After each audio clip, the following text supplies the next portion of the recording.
Good morning. Good morning, dear Sangha. So nice to be here with you and to know that you have made time in your day, in your week, to gather with other Sangha members, to gather together to practice, to support each other in maintaining the practice during this time of confinement. So Miriam and Joan and Marilyn and Cynthia, Stephanie, Tyler, nice to see you all. So if anybody has something that you'd like to bring up in during the today's practice session, please feel very welcome to write a question. Elena, hi. I guess I also want to bring into our circle of connection and support. I know that people are gathering even now as we're gathering here. People are gathering to march in protest to police violence. And in support of racial justice, and so it's been very much on my mind, and very possibly for many of you, to see the worldwide repudiation of the police violence, the murder of a Black man, and of course, this is not an isolated event. Otherwise, the reaction, response would not be so strong and so widespread. It's centuries of racial violence against people of color, and so I really want to bring this in to our practice today. It's very much alive in me. In terms of what can I do, and I think that for me personally, as a white Jewish woman, I have certain conditioning in my life and experiences, and some of which equip me to be an effective ally, and I'm really coming into touch with an awareness of my limitations in terms of how I can speak and how I can act to support racial justice and justice and inclusion for all people, all types of people, all varieties of human beings, all ways that we manifest. But at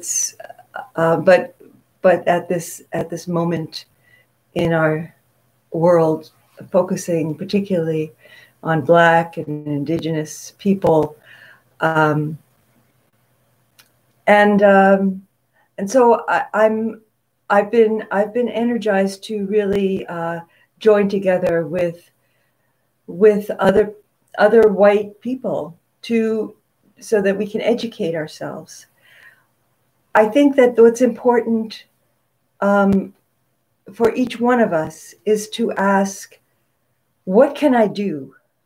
And is there something holding me back? And to clearly face and address where we feel that we're being limited. And it may be fear, it may be confusion, it may be a kind of a lethargy. But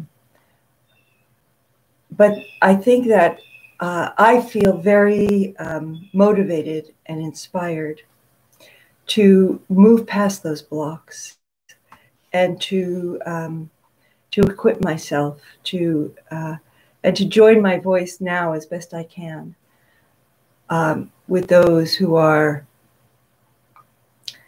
demanding that we look at and we act upon the aggression against people of color. And of course, it's so easy to think that this is, just a problem in the U.S. and has been said many, many times by people who have studied the history of violence against people of color, Black, BIPOC, Black and Indigenous people of color, and the exclusion and the systemic oppression, systemic racism. It's very clear that this is also a Canadian issue and something that limits our Canadian society from being one that is enriched by the contributions of people of all kinds, people of all different kinds of backgrounds and experiences and ethnicities and so on. So I think I really encourage you to go past the anguish to engagement in whatever way makes sense for you. I know that the majority of people who are present in this, in our gatherings, the majority of people that come to True North Insight events are white people, and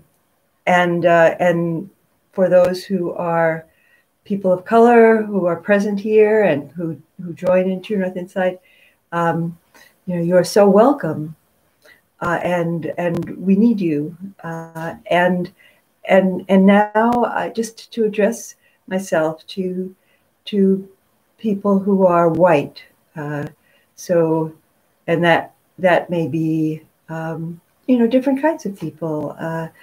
People, there are people who are in that category of white who also are oppressed in different ways. So it's not to say that all white people have unmitigated privilege. It is to say that it's important to recognize the ways in which white people are privileged and become, as one member of our board said, we need to be fierce allies, and we need to equip ourselves because it is so important that the voices of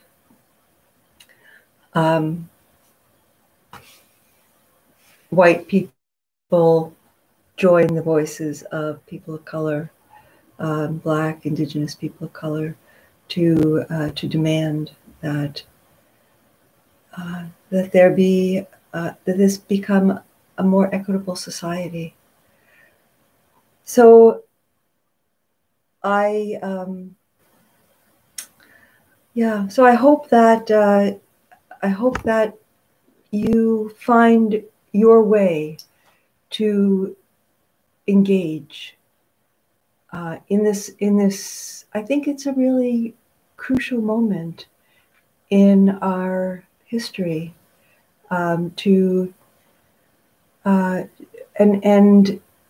just as the coronavirus is a crucial time in our history, and so we each need to, and I think that we've been encouraging each other to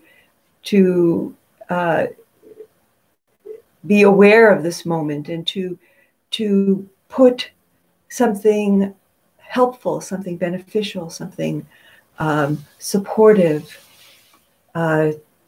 into the flow of the unfolding life at this time, and now in the midst of this pandemic, it's something is manifesting that is very critical, very important, and it's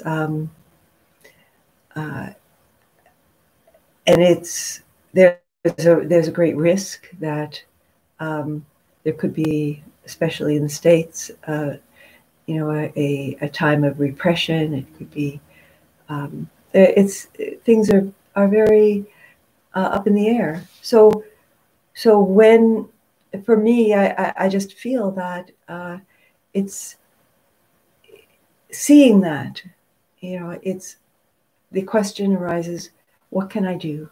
How can I help?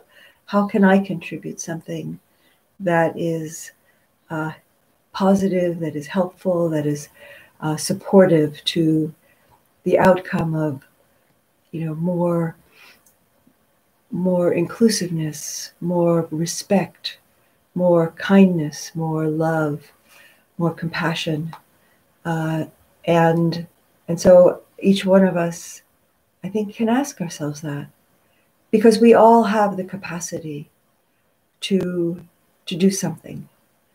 And as I said, for me, it's a recognition that I need to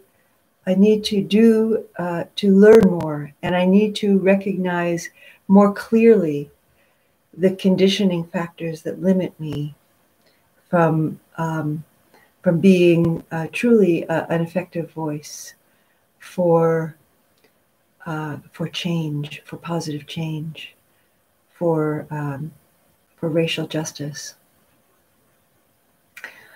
And I think that our mindfulness practice is like at the heart of that. It's our practice, our meditation practice is so key, because without that, it's so difficult to actually have that honesty, that capacity to recognize, okay, yes, there's the manifestation of racism in this mind. There's the manifestation of bias in this mind, and what can I do about it? What can be done? What's my relation to that? So, because we tend to have this attitude that when a reaction arises, which comes from the conditioning of bigotry and prejudice, that we feel shame and we feel guilt and we feel this self-judgment, and actually that is quite an egoistic stance to take, because these conditioning factors of the mind didn't originate with me. I didn't choose them. They're like everything else that conditions my perceptions. They are absorbed. They're absorbed in my experiences, in my upbringing, in the spoken and unspoken norms that I'm exposed to in my education, in my socialization, in my all of my experiences. And of course, there's been a lot of unlearning and a lot of letting go, and it needs to go deeper. It needs to go. It needs to become more attuned to what is needed now. So in our meditation practice, we can learn to have that openness, that spaciousness, that capacity to recognize and allow what is, to investigate it, and to, without identification with it. That wonderful acronym that was developed by Michelle McDonald and then kind of adapted by Tara Brach. So RAIN, to recognize. So to recognize when bias, when bigotry, when prejudice arises. To allow it or accept it. Not accept it in the sense of condoning it, but to let it be seen, to open our attention that it can come in. And so maybe that A could be also be attend, to recognize. So recognize is just the first moment of perception. And then the attending, the allowing, is that taking it in, that this is manifesting in this body-mind process. And so what is that? That's the investigation. Giving it the attention, the space, the curiosity to be known, to be recognized. Well, maybe not recognized. I don't want to use that word a second time in another place, but so let's say the curiosity to be felt, to be to just get to become familiar with what is, how does this make itself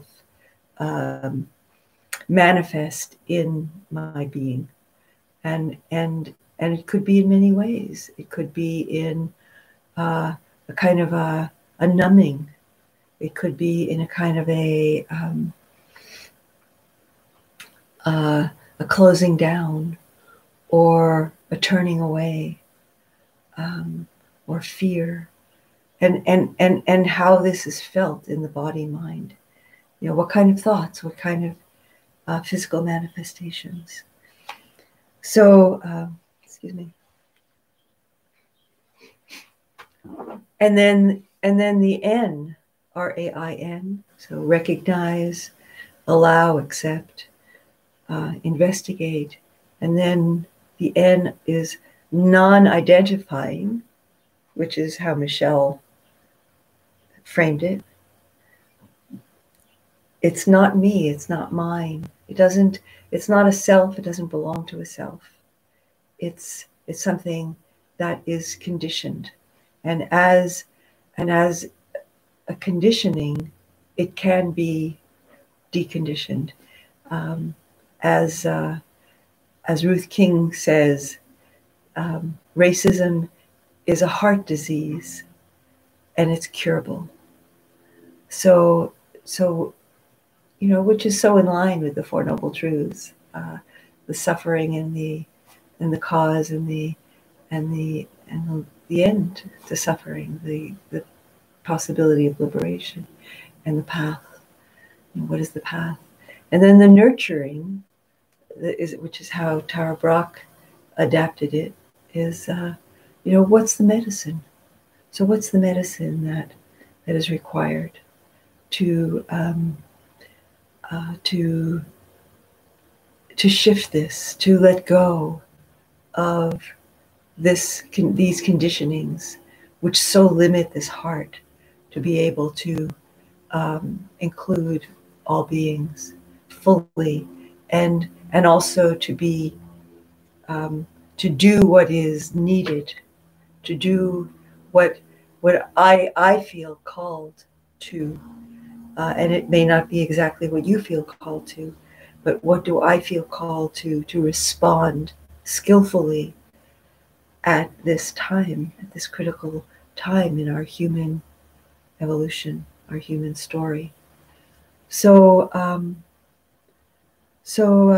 yeah, I think it's It's so important and it's so enlivening to be able to bring mindfulness to um,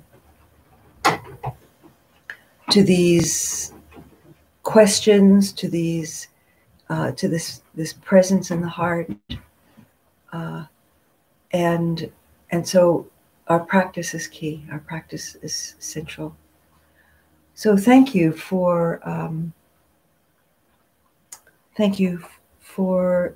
your attention and for considering this in your own way, and then maybe at the end of our sitting, we'll have some time if there are some things that you want to share that you've been thinking or feeling or doing to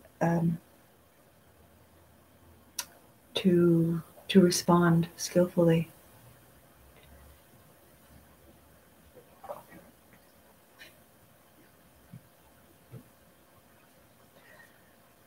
So let's take a posture for meditation.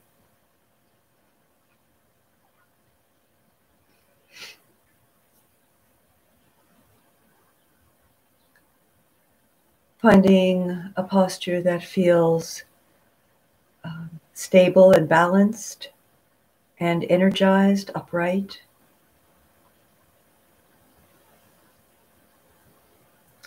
Finding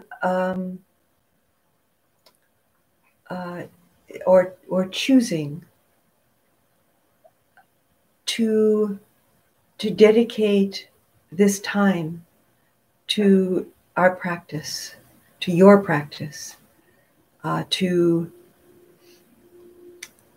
put aside the busyness, the stories in the mind, to really cultivate that capacity of the heart mind to be open, to hold with honesty and kindness whatever, all that is arising.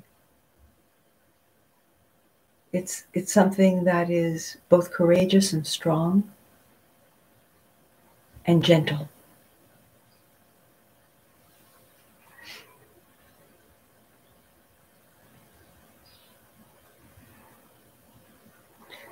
So making that commitment to practice, to begin again in our practice, and bringing an intention to this time. What is moving you in this moment in your practice? And to bring a dimension of that, of the benefit to others that our own practice has. So in the way that we practice to liberate ourselves from greed, hatred, and delusion, which of course racism is an expression, just one expression. And may this be of benefit to others.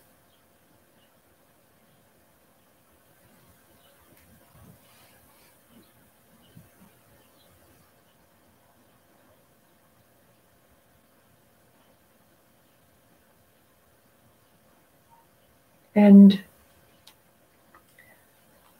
let's begin by feeling the body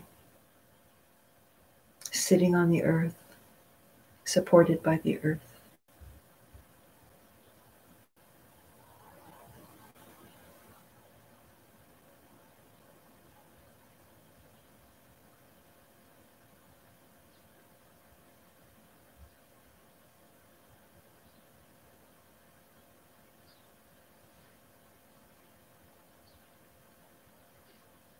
And be aware of the breath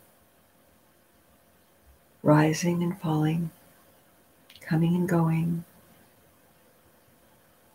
However you experience it, it doesn't have to be a particular way, it doesn't have to be in a particular place. Just noticing that there is an in-breath, there is an out-breath.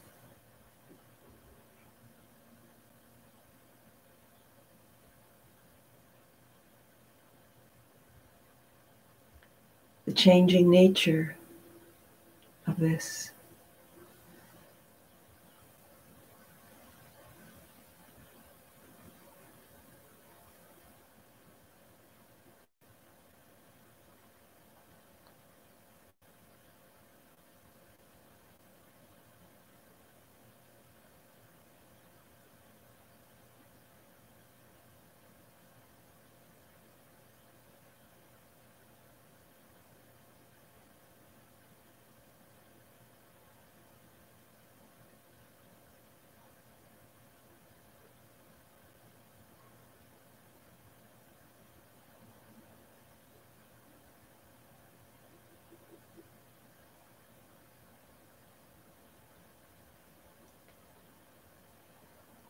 The rising and falling of the breath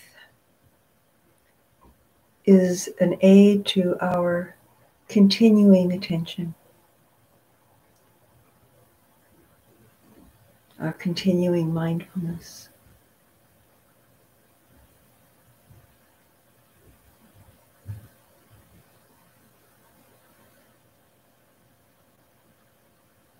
At any moment, if the mind drifts, we can notice the breathing and come back. We don't need to keep the breath in the forefront of attention. It can be, if that's most supportive to you. And when the breath is in the forefront of attention, it can be calming. It can be very helpful in letting go of agitating thoughts and restless energy.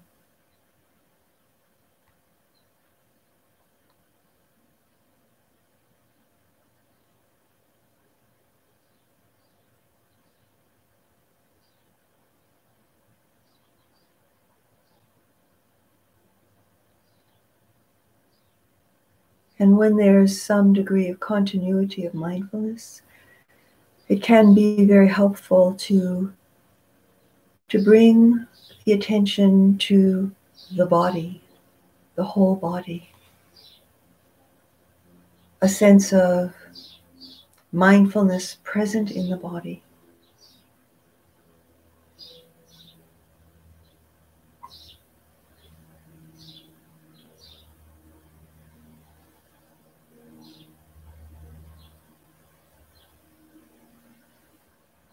Connecting with the stillness of the body. Not that the body has to be still in any rigid way, but there is a quality of stillness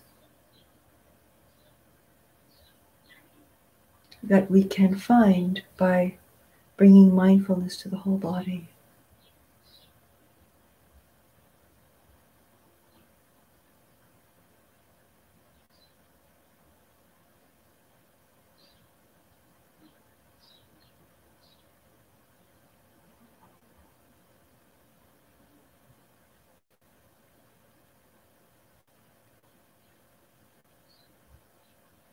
It's a stillness which really is connecting with the space,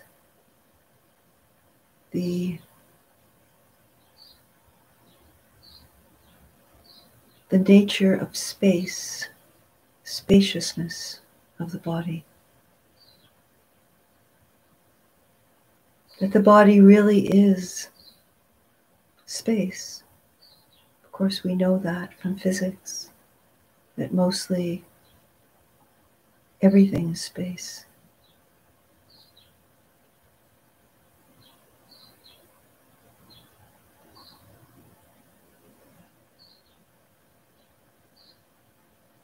And as you connect with the space or the spaciousness,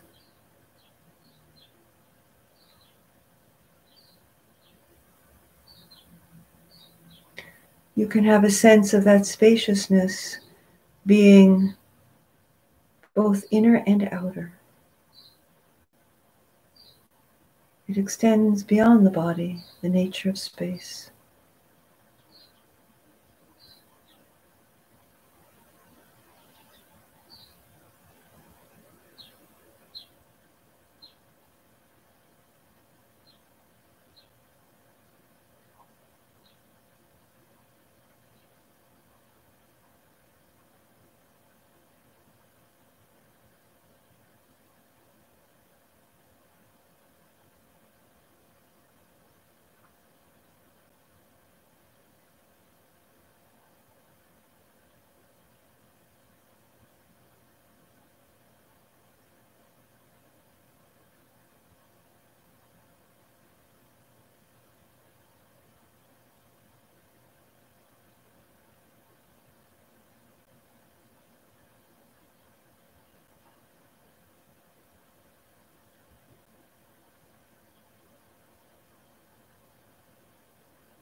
As you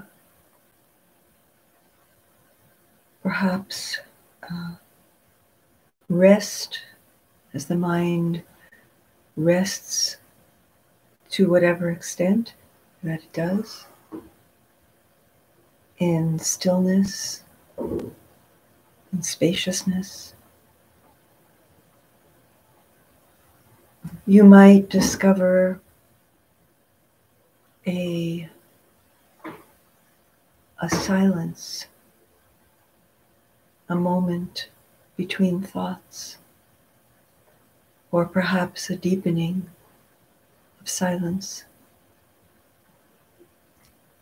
And in this silence, not obscured by mental chatter,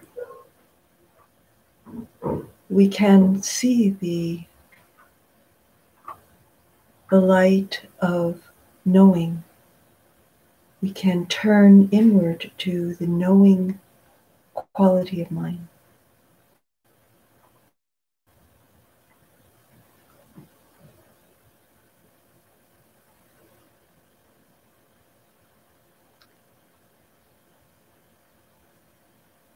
Consciousness. Just consciousness, awareness, being aware of itself.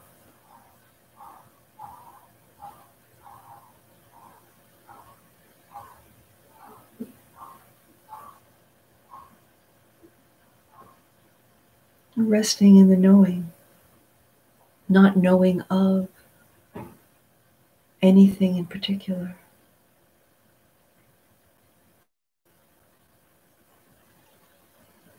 Simply that knowing quality of mind. Mind as such.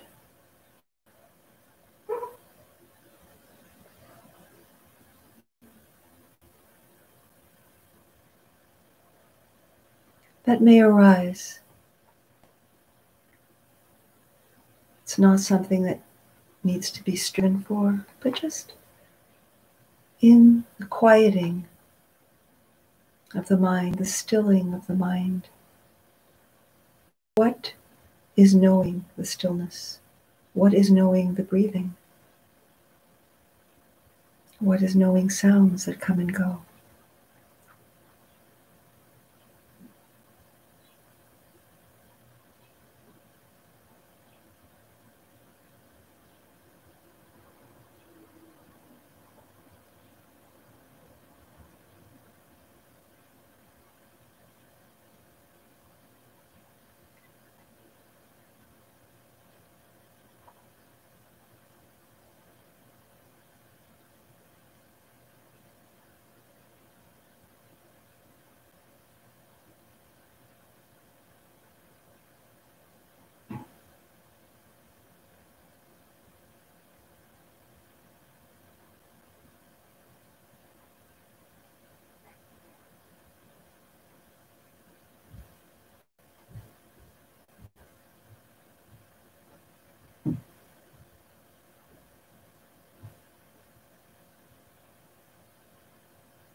And as this silent awareness, resting in itself,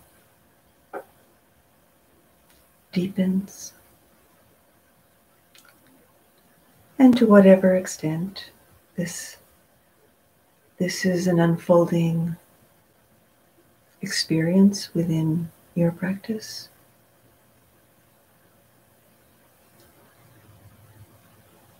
you might notice a quality of warmth, a heart quality, joy, of kindness, of connection.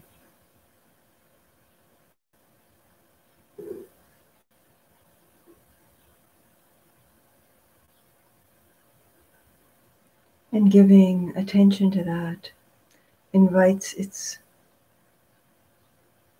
unfolding, its cultivation, its development.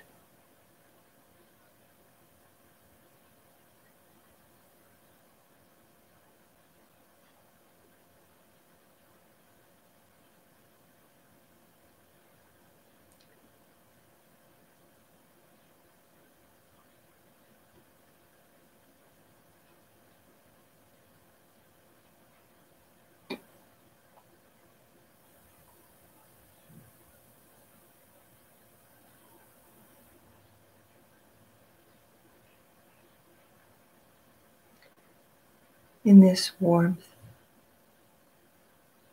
of heart, mind, of the awareness resting in itself, there's a boundless quality to this.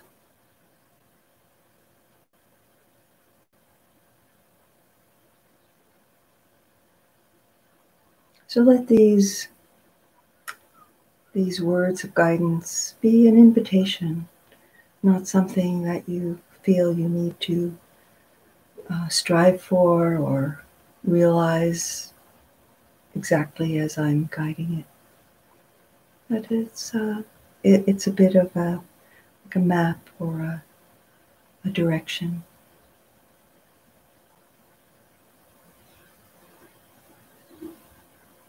An orientation.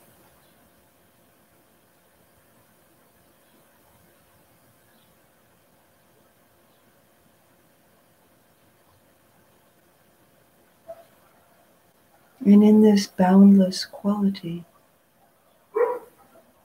of awareness,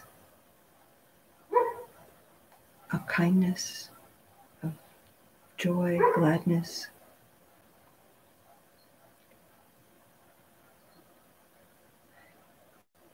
it's not something that can be a self or belong to a self. We can let go of this imposition of me and mine on this experience, on this unfolding, deepening.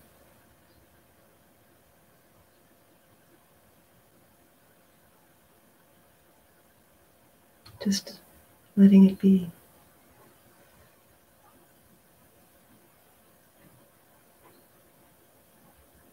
Not about a self, not about me or mine.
And as we conclude our sitting time together, let's dedicate our practice to the benefit of all beings.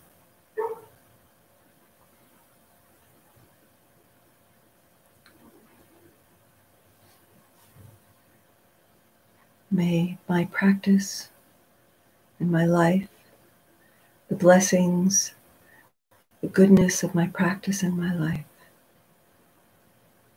serve the happiness, well-being, and liberation of all beings.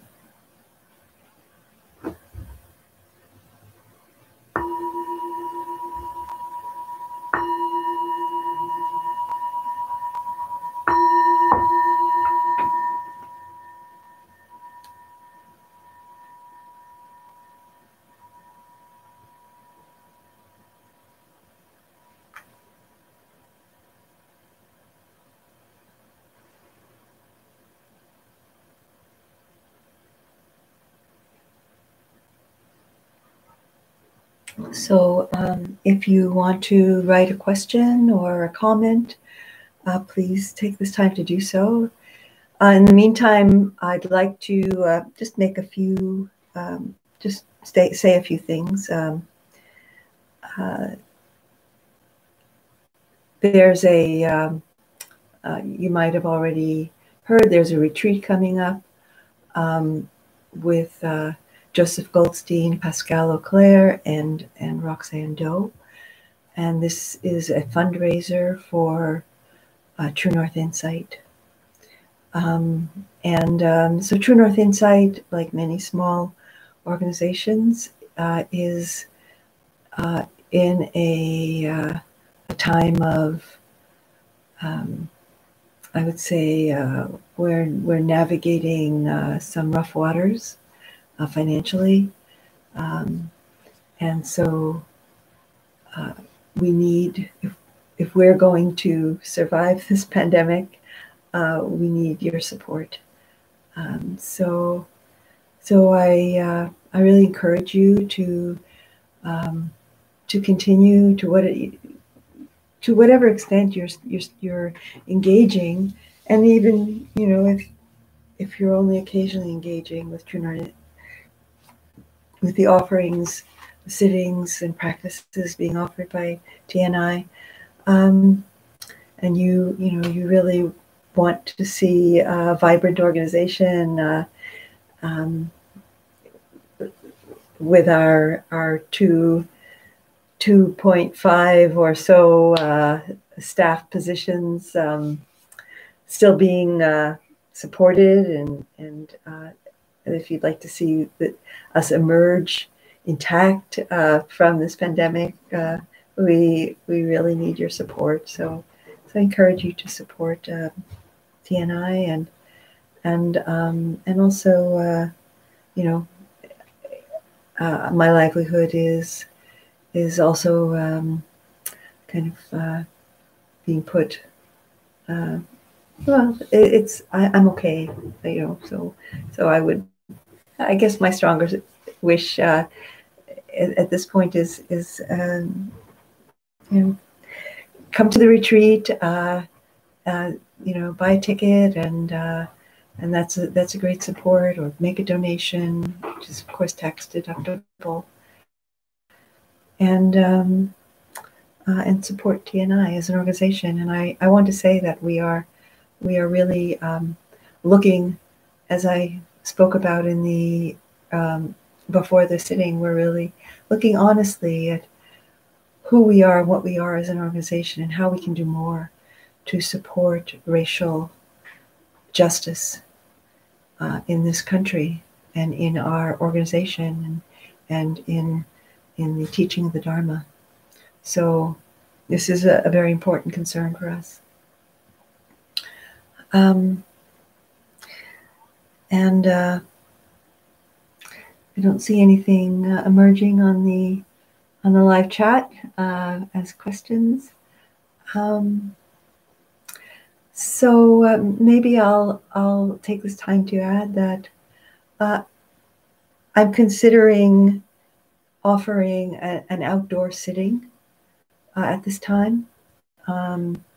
So I would want to offer it. Oops. I would want to offer it on YouTube as well, so it would be simultaneous. Um, and and and I'm thinking about looking into the possibility of different spaces. I'm going to look at Dawson College, and I know there's a Peace Garden. It's quite close to Sherbrooke Street, so there might be a lot of traffic noise, but maybe there are other places at Dawson College. Maybe if you know a space that you can suggest that that's a bit more enclosed, so that we don't have just people walking through the meditation space, that would be ideal. Especially if anybody has some kind of connection to a place like I know some people are CJEP teachers, and maybe you might know somebody to speak to. So be in contact with me if you do have some ideas, and also if you think it's a good idea, and if you would like to come to a live sit. Of course, we would be very careful about social distancing and it being outdoors. So these are now being allowed. I think it can be more than 10. So it wouldn't be next Sunday because of the retreat, but possibly the Sunday after that. And I'll spend this time between now and next Sunday looking at spaces and considering spaces. And so, maybe not in 2 weeks, maybe in 3 weeks, but whenever it happens, we'll try to make that happen. So I see some, rather than hear, I see some yeses to people expressing interest.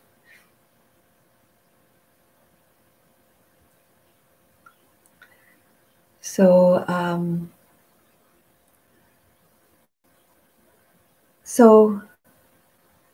let's stay connected to our hearts, and let's stay connected to the energies, the expressions of love, of unity, of inclusion, of respect, of humanity that we see around us. Let's not be discouraged or angry or blaming or hating toward the injustice and the violence that we see. Let's respond with expressing what we want to see manifest in the world. That oft-used expression of Mohandas, Gandhi, Mahatma, be the change you wish to see in the world. And so it's still so true. Hasn't gotten old or through overuse. It's really so important for us to live that, and to be energized by that, and to stay focused on that, and to educate and develop ourselves to do that. It's in being the change we want to see. We come up against where we're limited in being that change, and that gives us something helpful to do, to address that, and to join with others in overcoming our limitations to be a more effective, active, and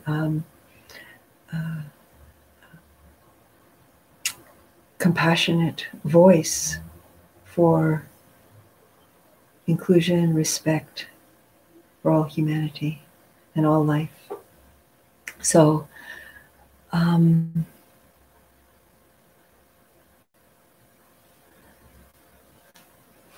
so I send my love to each one of you, and thank you so much for being present and joining in this practice today. And may your practice deepen and flourish. And I look forward to seeing you again next week. Bye for now.